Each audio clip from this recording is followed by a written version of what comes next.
I want to welcome you to Dream Chasers Radio with me, your host, Yaya Diamond. You can get us at dreamchasersradio.com, also 100.9 FM and 1580 AM on iHeartRadio, WCCF. And we're going to just go ahead and start the interview. I'm loving this. We'll be right back. Don't you go anywhere.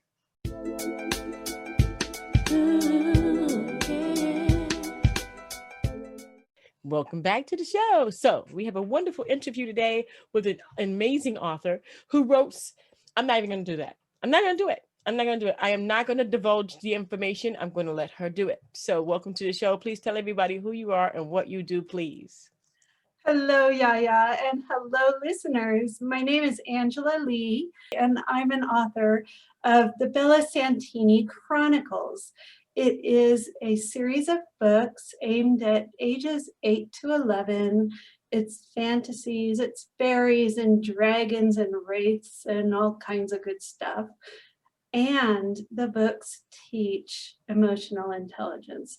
It teaches children how to deal with emotions, different ways of processing emotions, which is so important during this time of COVID, because children have had their structure ripped out from under them. Oh yeah. No schools, they're stuck at home with their parents. Their parents are doing their best, but they're stressed with all the economic stuff and kids at home and trying to work at home, and it's just a mess. And at this time, the suicide rate for ages 10 to 25, it's the second highest cause of death for ages 10 to 25. Oh my gosh. I didn't even think about that. Yeah, these kids need to know how to process their emotions. And I agree with you. Yeah. Back in high school, I remember high school. We went into high school. I'm not divulging the year, so don't ask. Anyway, so so it wasn't too long ago that I was in high school. Anyway, so we had what we call peer counseling. So you had to choose either to be a peer counselor. Everybody in, I think it was 10th grade up to 12th grade had to be a peer counselor. And for 9th grade, you had to go through training the entire year.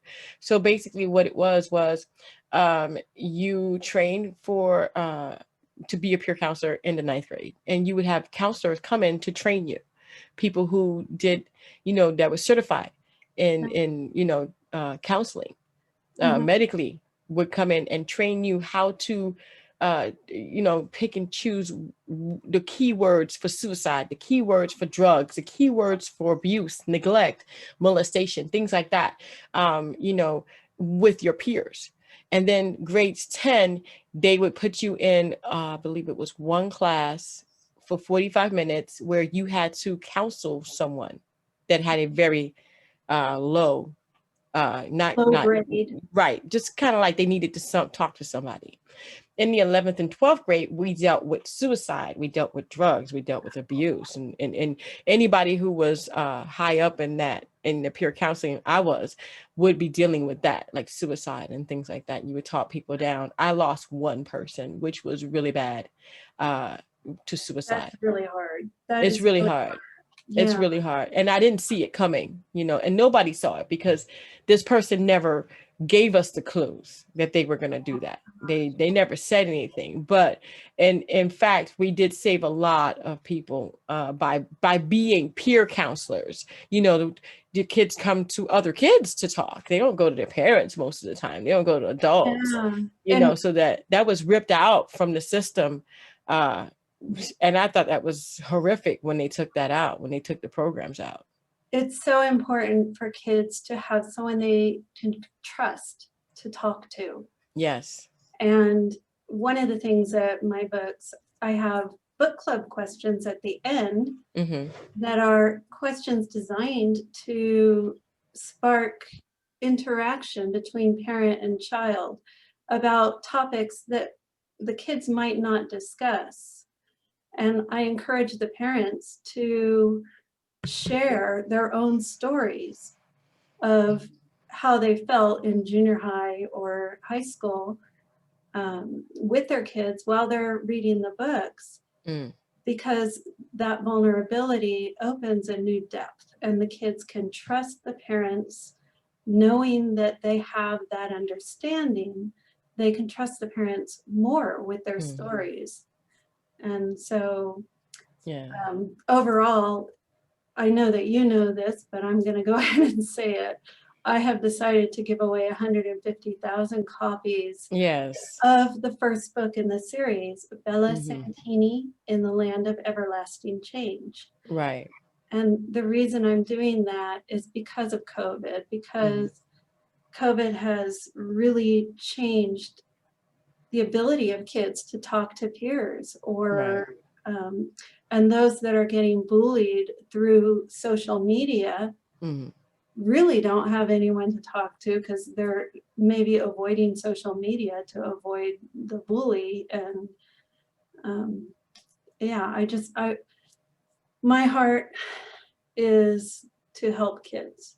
And I write these books with love for all kids. I don't care where the kids are born, what country, what religion, what race. I don't care any of it. It's all, they're people, they're magical beings that need to feel the love. And so I pour love into those books for all kids. You know, what made you, why did you write this book? I started writing it on a lark. This story started coming to me, and I had a friend with a 6-year-old daughter, so I said I would write her a fairy tale. And as I started writing, I realized that some of the characters and some of the situations were metaphors for what I had experienced in my life. And I realized that at some point I realized, oh, I'm kind of writing an instruction manual for life in a way. So yeah, and one book turned into 2 and 3 and 4, and now I'm writing book 5. So there's only one book out on the market right now, and it's on Amazon and Barnes and Noble, and that's Bella Santini in the Land of Everlasting Change. Right. The next one will come out, and that one is called Bella Santini in the Troll War. And that should be out very soon. But for anyone who wants to get the book for their kids, and maybe they can't afford to buy a book, I have a free link that I'm putting in the chat right now, and anyone can use it. So I'm going to go ahead and get that link and put it up so that people can actually get it. It'll be on Dream Chasers Radio. We'll create a special blog post for it, and that way people can actually connect to it and grab that link, because they can't really see it from the chat. But I got it. You got it. I got it. You got it. I got it. Man, let me tell you, it's important that we support the children. Man, I tell you, it's just sad to see that we as a society, I'm going to say we as a people, have let each other down so much that our children are being raised to feel so lonely. It breaks my heart. I remember seeing, I was living in the UK at the beginning of COVID, and we were allowed outside to walk for about an hour. I remember passing an apartment building and seeing this young boy looking out the window, and there were tears rolling down his cheeks. And he's like this metaphor for me for the sadness, the loneliness, the not having structure around them, the structure of schools, the structure of friends and playing. In the UK at the time, playgrounds had caution tape on them. So parents couldn't even bring their kids to play in the playground. And I was just heartbroken, because it's play is so important to Yes. children. Yes, it is. And you know, especially nowadays. I mean, you know, back in the day when we were young, I was like, we were like the last generation that could go outside and play. You know, I used to grab, I'm not kind of kid you. I used to grab the dishes from my godmother and grandmother's home and go outside and make mud pies with them. She hated it. Oh, Oh my gosh, but I did that. I was like, who's hungry? I mean, literally, we had the dirtiest hands. My fingernails were always black. I mean, you know what? We had the best immune systems, and we had the best outlets. I mean, I could talk to anybody in my family. You know, yeah. it was a different time, though. I mean, it was a different time. We're talking, you know, a while ago. It was a different time where, you know, it was family that was raising your kids, and if you had other people, they helped raise your kids too. So it was like coming from school, you would get a beating because so and so's mom found out that you got in trouble. So she would beat you, and then you would go, and then the next mother would get you and beat you. And by the time you got to the house, you had already had 4 beatings. So Ooh, it that's was, a big deterrent, isn't oh it? yeah, that's a very big deterrent. And then the next thing you know, it's like, go get your switch. And you'd have to go outside and get a really nice thing and take all the leaves off. Oh If boy. anybody remembers that, I do. And take the leaves off and then go upstairs. By the time you got upstairs or by the time you got in the house, you were already sniffling and crying. Mm. So I it was the village that rose the kid back in the day. Now it's, it is different. We're all more confined to our yes. houses. I have an online course for adults to connect to childlike magic, wonder, playfulness, curiosity. Mm-hmm. And in the course, I teach that children learn social rules from play. Mm-hmm. They learn how to deal with the people, the ones that are, the in power, and how to deal with the ones that have power taken away. And Mm-hmm. it's so important. And then there's unstructured play, which is the making the mud pies. And Right. and what my kids did, we had a muddy hill in the backyard, and they found wood and slid down the hill. And they, not only were their fingernails dirty, but they were a filthy mess. Oh, I was a mess too. I was a mess too. But they Somehow it had found its so way much into the fun. diaper. It found its way into the underwear. It found its way into our pockets. I'm not gonna lie to you. It was a mess. And you But know, the thing black girl's hair with dirt in it is not fun. oh my, It's yeah, not fun. I'm it's gonna let not you know. fun. It's Yeah. not fun. And still, you had so much fun doing it. Oh And yeah. so there's that joy, that creativity, the just sheer laughter that happens with unstructured play that is lost. How Yeah. many kids before COVID were going from school to gymnastics to their sports to this to that Yeah. to this to that? No time for unstructured play. Mm-hmm. There's a real value to structured play, but the unstructured play is what builds creativity. Yes. And they And didn't have so, that. yeah, And, you know, that was that, gosh, how long ago was that really taken out of the picture? You know, we're talking the 80s, maybe, maybe, yeah. you know, when things started to get really bad and turn around the 90s, people started to bring their kids on the inside of the home. That's when the Nintendo and all that stuff came out, and they were in the house anyway. They didn't want to come out. And then, And you know, there's value to structured games. So, baseball, football, Nintendo, any of mhm, that, there is value to that structure because they learn about rules and roles, and there's good things that come from it.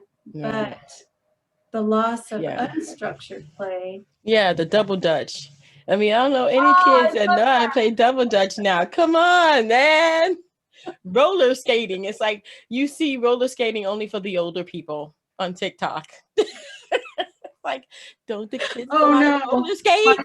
my daughter roller skates. Oh, good. But she's old enough now. So I gotcha. we shall not disclose that. We shall not disclose.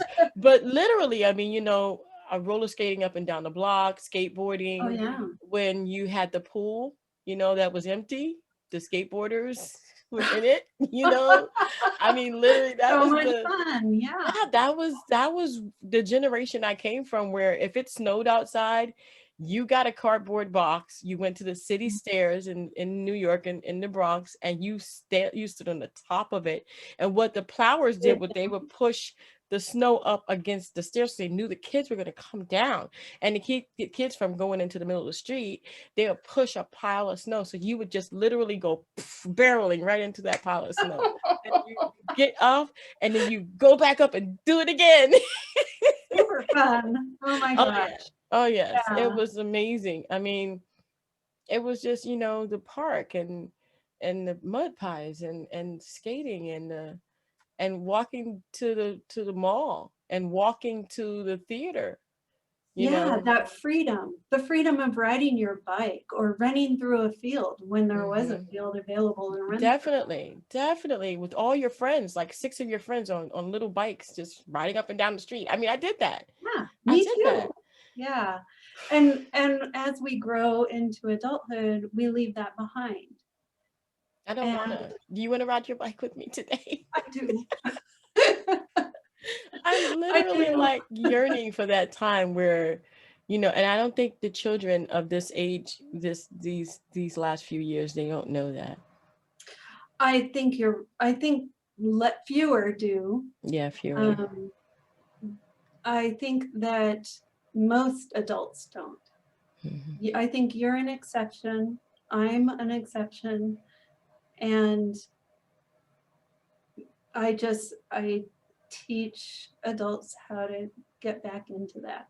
Yeah. And it's kind of tied to my books because I understand that when an adult is stressed and overwhelmed, it's harder for a child to talk to their parent.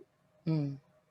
But when an adult is in a playful mood, the kids have a much easier time talking to their parents. Right. And so the purpose of my course ties into the book for kids, because my whole mission is to help kids grow up into whole, happy people. Mm-hmm. Well, we got to do that. Yeah. We definitely have to do that. Wow. And we're going to go ahead and give away those books and taking everyone down that memory lane, that, back in the day kind of thing. It shouldn't be back in the day. It should be today. It should be today. But it's not. And how many people hold back and don't allow themselves to do that? I don't. I know you don't. I don't. If I'm stressed, you will not see me at work. Literally, I will be like scheduling the day off. Okay.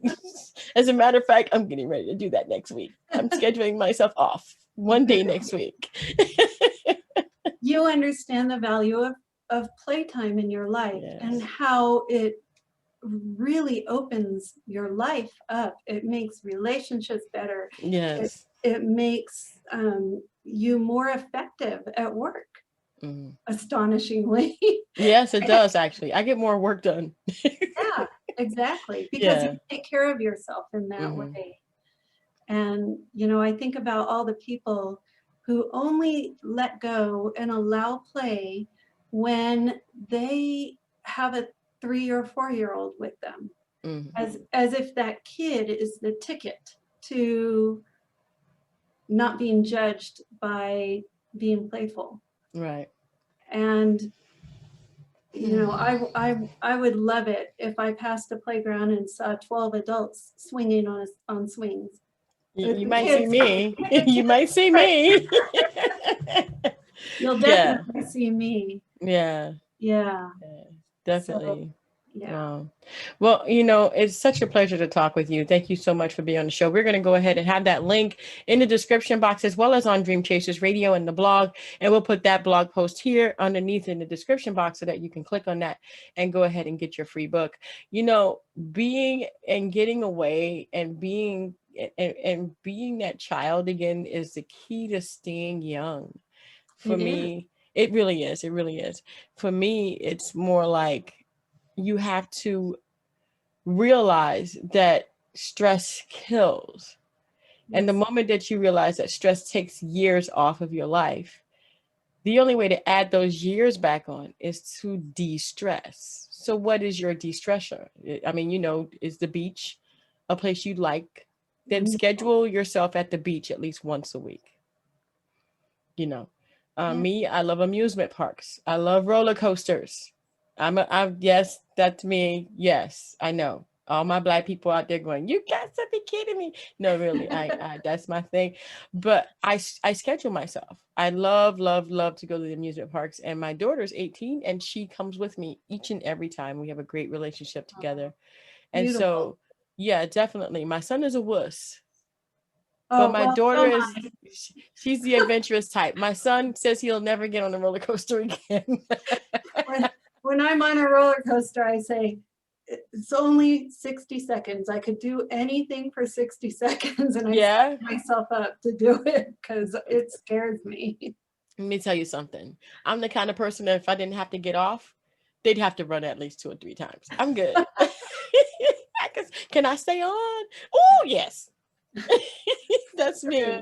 But that's my thing. If your thing is writing, if your thing is taking time to watch the sun come up or go down, if your thing is animals, you know, find that one thing that de-stresses you, because just like I said, around your child, when you are calm and de-stressed and approachable, the children can confide in you.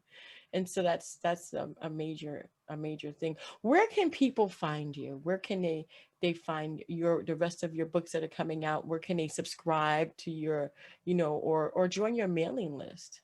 Yeah, so on HTTPS and all that stuff, Angela Legh, AngelaLegh.com. There's an access to my online course, and I'm giving you the 20% discount code that you can give out to your audience. There's the link for the books, and there's some free meditations for anyone who's interested in Wonderful, meditations. wonderful, wonderful. Wow. Well, I want to thank you again so much, Angela, for being on the show. And it's such a pleasure. And I hope that we can help you give away all those books. That would be amazing. And if you're watching today, please, you have access to that link. Give that link to people as well. People you know, people who you think may need this book, people who you think may enjoy, or even, you know, may even give it to your church members. Um, you know, every download counts because every download is a child that needs this book and a parent that needs to read it to them. Thank you again so much for tuning in to Dream Chasers Radio. And don't forget to dare to be different. Until next time, guys. Bye.